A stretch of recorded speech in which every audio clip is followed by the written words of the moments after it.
Welcome back to Geekly Review.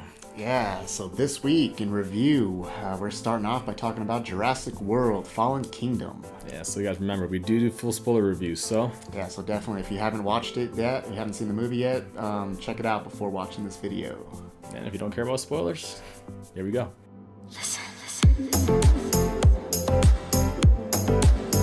Alright, so Jurassic World Fallen Kingdom. Yep, Jurassic World. The fifth installment now, the Jurassic Park universe, and...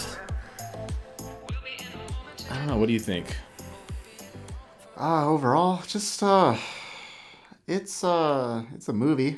It's for sure.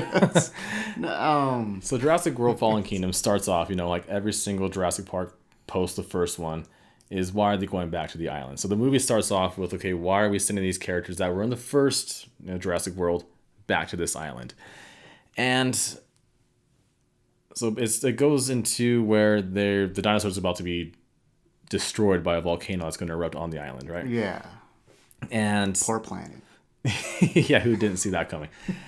And so they create this master plot by a new character who we never met before, at least I don't think, in the previous movies, where he's kind of organizing it and getting it ready to where he's sending... I can't remember her name, the redheaded lady. Oh, Bryce Dallas Howard's. I know the actress. I forgot. I don't know her. They send her character name. and Chris Pratt's character back to that, and they convince Chris Pratt to go because of Blue, the beloved raptor that he raised from a baby. And they convince them to go back to the island to save the dinosaurs, to try to get them off, because it's a so-called rescue mission. They have a sanctuary for the dinosaurs that they're going to send them to, so they send them on a rescue mission. Yeah, John Hammond's partner that we just found out about. Yeah, I know, right? We'll get to that. But so they send them back to the island. They save the dinosaurs, but it turns out it wasn't a rescue mission. It was actually a mission for them to... It was basically poachers, I want to say. Animal hunters who collect animals to sell. And that was the good guy turned bad guy whole plot of the new character we were introduced to. Yeah. He hired these guys to collect the dinosaurs so he could sell them on back at his estate to his rich friends. And yeah, so that's basically where we have Jurassic Park Fallen Kingdom. So what did you not like about this movie? So I mean, I guess to me, man, this movie was pretty much like a 50-50. Like, I mean, there's elements of it that I've highly enjoyed, had fun with. Yeah. And then there's just plot points that I just didn't care. So the first one, Jurassic World, before, they kind of established this thing with like Vincent D'Onofrio's character, how like the military, how they're trying to like kind of militarize the dinosaurs, right? Yeah.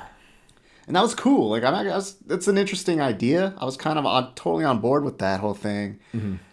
And it seemed like in this movie, like, okay, they were going to try to keep doing that, right? They created that I think it's called the Endoraptor. The new raptor is all highly militarized. There's pinpoints with sound and laser sights and stuff like that. Okay, that's cool.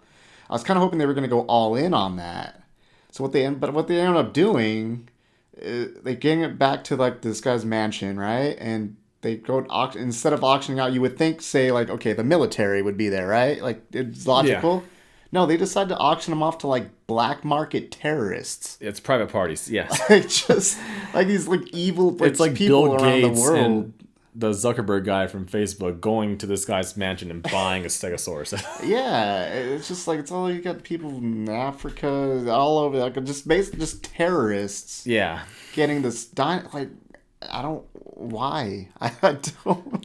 Yeah, I could see that. Get it. This movie was cheesy. Like, oh my god, it was so cheesy. Just a lot of some of the like. The whole point of getting them back to the island, for one, was a very, very, very cheesy concept, and that was one of my biggest gripes, I guess I could say, about this movie. Is that it didn't feel natural. It felt very, very forced. Like the whole... I don't know, his relationship with Blue was a little over the top. Like, at first he didn't care about her, and then she triggered something in his mind to make her make him. Remember? Like watching the video of like when she hatched Well, even and like the before baby. that, when they're sitting in the bar and she's like, so you don't care if Blue dies? He's like, no, I don't care. Oh. And then she says something else, and all of a sudden he's on the helicopter the next day. Yeah, it's so I don't know, just a lot of cheesy points. In I don't mind his relationship with Blue. Well, no, I don't either. I like love that it. stuff. Blue's like my favorite character in this whole entire movie. For sure. But and just a lot of the points, a lot of the way they presented it was kind of cheesy, at least to me. Yeah, I mean, for the most, yeah, definitely. There was some of the like a lot of the comedy on this was a way kind of over the top. Yeah, it definitely was. Thing where he's like lava's coming down on. He's like he was tranquilized and he's like coming out of it. I do remember that. No, as lava's coming down, he's like flopping around like a. That should not be a comedic moment. I remember sitting there watching that, like, no, that's not. It was a little ridiculous. Yeah, I agree. That was. They had the one other guy, the assistant guy, who just. Nobody screams that high naturally. Oh yeah, it's the tech guy. Yeah, and some of it like worked with him, some of it didn't. He was just there for comic relief. Like his was most of his thing. Like I said, some of it kind of landed, little parts, some not so much. Yeah, one of my most of the character So one of my biggest complaints about this movie is it's turning into Pokemon. Like, where Blue is now Chris Pratt's Charmander, essentially, and you have dinosaur battles at the end. Like, it's now a dinosaur battle at the end of the movie. It's very dinosaur. The first Jurassic Parks were very humans against trying to survive in the dinosaur atmosphere, you know, with these new creatures trying to survive and get out alive. Now it's like, which we saw in the first Jurassic World, which was just fine. It was the first movie they did it with. It was amazing when I first saw Blue and the Tyrannosaurus fighting the Indominus Rex. That was amazing. Yeah, it was kind of. Yeah, and this movie did the exact same thing though. It was the exact same ending where it was Blue without the T-Rex fighting now another the Indoraptor. Yeah, and it was like Chris Pratt was a Pokemon trainer and that was his Pokemon and he was giving it commands to fight the Indoraptor. That's what it felt like to me. I'm like, okay, I'm watching a Pokemon battle, which. I guess it's not bad. It's kind of awesome, but yeah. Like I said, so there's stuff like this. You make your own fun with these movies. Like this, I guess with this one, you kind of have. There's a lot of stuff you have to you're either gonna accept or you're gonna deny. I mean, yeah. I guess what mindset you go into the movie with. Right. I don't like going into movies like wanting to hate them, especially with the franchise that I like. I try to find the fun. Yeah, no. This one I heard a bunch of negative stuff. I was going into with very low expectations, unfortunately, but I try to keep a positive attitude throughout it. And honestly, let's talk about the things we liked about it, because overall, I did enjoy this movie. I can honestly say I liked the movie. Yeah, it was a fun movie overall. Like we don't want to paint it to where like we don't like this movie. Or at least I don't want it. It's no, just kind of basically mention the things we didn't like about it. But overall, as a movie, I did enjoy it. Right. There's a lot of ridiculous parts with Chris Pratt's outrunning volcanic ash. That's the take that for what you will, but yeah, there's a lot of good scenes and a lot of good shots and the cinematography. Yes. Like the beginning is awesome with the alligator thing from the first one. Oh yeah, they're going to collect the that scene was amazing. The Indominus Rex like bones really cool. Down in the thing, and that thing that you can put that thing in anything and it's awesome. Like that was really cool. So the beginning scene was amazing, and then even on the island, there's a lot of good shots of it. It's sad. There's God, really sad. One of the saddest shots, but I wouldn't call it one of my favorite parts of why I liked the movie, but it was powerful. It was emotional. Powerful. They showed a brontosaurus, a brachiosaurus. You guys can correct me in the comments, but it was a long-necked dinosaur left behind on the island, and the ash was coming over, and he was standing at the dock crying and yelling. It's sad to be saved, and it was tragic, a very, very tragic moment. It was, like I said, it was a very, very powerful moment that they included in this fun blockbuster movie that had a very emotional scene in it with the dinosaur. Right. So that was good. Blue again is awesome. Yeah, I just love Blue. Cool. I like Bryce Dallas Howard's character more in this movie. I think she felt like she more deserved it to be there now. Yeah, she was a very well-rounded character in this one. They developed her character a little better in this movie. The first one, she was married, like she was real business-oriented. Like it's like she kind of had no business, and it was just kind of a very different take from what the other ones were, you know? Yeah. Obviously, the first one, you had Laura Dern, paleobotanist. The first, in there, like, powerful, like she's there, knows her Yeah, stuff. she had a purpose there. Yeah, Julianne Moore in the second one, and then even Taylor Leone in the third one, like just a mom, like looking for her son. And then you had Bryce Dallas Howard in the first one. Yeah, she kind of just like was a businesswoman who got put into the wrong situation at the wrong time, but she also approved the creation of the Adonis Rex. Right. But I liked her character a lot more in this one. It seemed more like she's totally got out of that whole world. She's now trying to save everything. Yeah, that's true.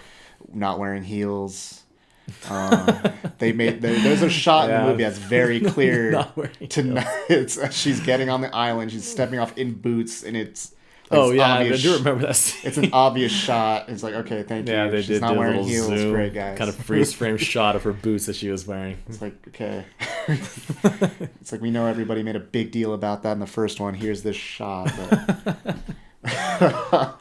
Yeah, and again, Blue was awesome. Yeah, Blue was awesome. The Endoraptor was really cool. It was. I liked it. I liked the whole it being at one location, like the house. Mm-hmm. That was cool. Like that was it was just all the stuff around it. Like, yeah, okay. Another one of my complaints, I know we passed that section already, but another one of my complaints is the very, very end, where the dinosaurs get released into the wild. Ultimately, yeah. Because they make it seem like they're going to reproduce and take over the world, essentially, but they're going to be dead within a week. Like, they're going to hunt them down. They're not going to let dinosaurs... That's what you make you think of. Obviously, that's not going to happen. Well, no, otherwise it's not. But, I mean, the government's not going to let dinosaurs roam the country free and kill people.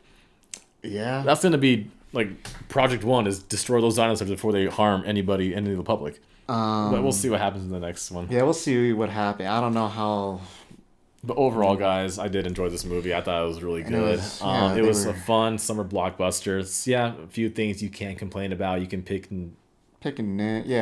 here and there. You can. But if you... I mean, it's a fun movie overall. If you just want to have fun, it's cool. And then...